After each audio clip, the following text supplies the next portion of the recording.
بسم اللہ الرحمن الرحیم۔ السلام علیکم۔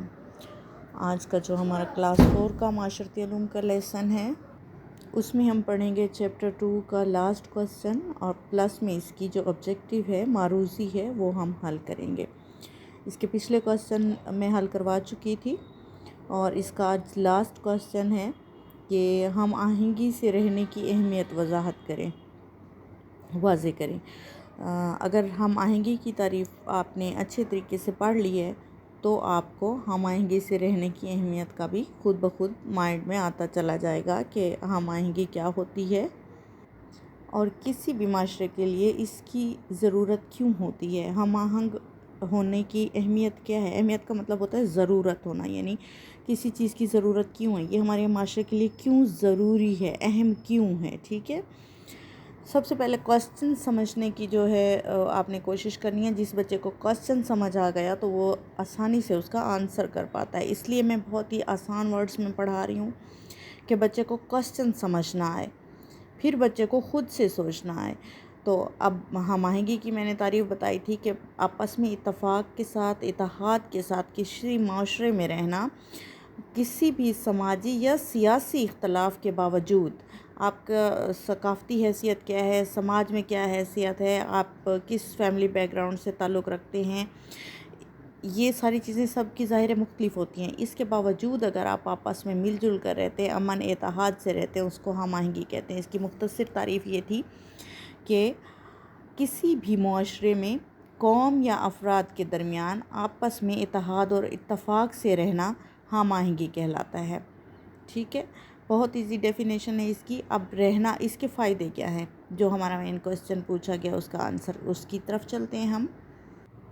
صاف ظاہر ہے اس کا آنسر یہ ہوگا کہ جب ہم امن سے رہ رہے ہوں گے، ہمیں کسی کے ساتھ اختلاف نہیں ہوگا، تو جس کی جو ثقافت ہوگی اس کو پھلنے پھولنے کا موقع ملے گا۔ ثقافتی اور سماجی ہم آہنگی جو ہے وہ ہماری ترقی کرے گی، ہمارا ملک اس سے ترقی کرے گا۔ ہم جب اختلافات کا شکار نہیں ہوں گے تو ہمارا جو معاشرہ ہے وہ پرامن ہوگا، ہمارے ملک میں امن کا ماحول ہوگا۔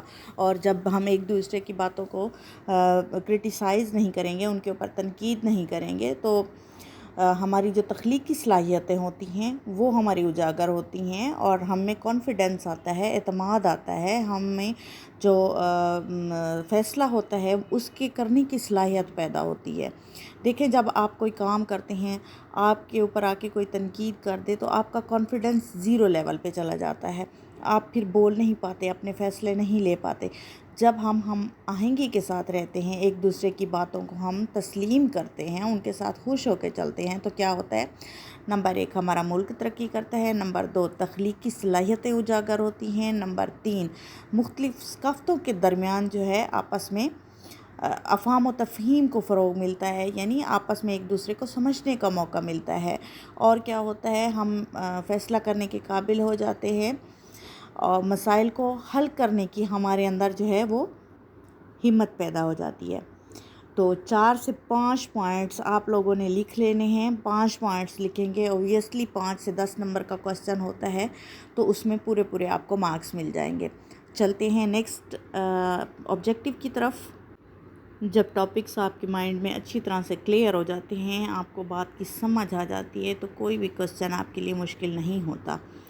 ہر انسان کا پہلا بنیادی حق ہے برابری کا، آزادی کا، زندگی کا یا تعلیم کا۔ تو سب سے پہلے ظاہری بات ہے، ہمارا جو بنیادی حق ہے وہ زندگی کا ہوگا۔ زندگی ہوگی تو تبھی ہم دوسرے حقوق جو ہیں وہ اپنے لے سکیں گے۔ ڈیجیٹل شہری کا دوسرا نام ہے عوامی شہری، مفید شہری، سیاسی شہری یا سائبر شہری۔ ظاہری بات ہے سائبر شہری ہے، ہم پڑھ چکے ہیں بہت اچھے طریقے سے۔ یہ جو جتنی بھی آبجیکٹیو آئی ہوئی ہے انہی ٹاپکس میں سے ہے جو ہم پڑھ چکے ہیں اور بخوبی پڑھ چکے ہیں۔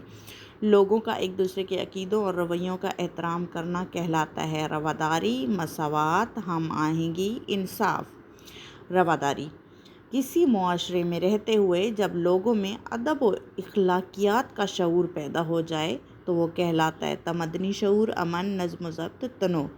ظاہری بات ہے، معاشرے کا شعور، جب معاشرے کی سمجھ بوجھ پیدا ہوتی ہے، لوگوں کا ادب کرتے ہیں، معاشرے میں رہنے والے لوگوں کا ادب کرتے ہیں، تو وہ ہمارا تمدنی شعور کہلاتا ہے۔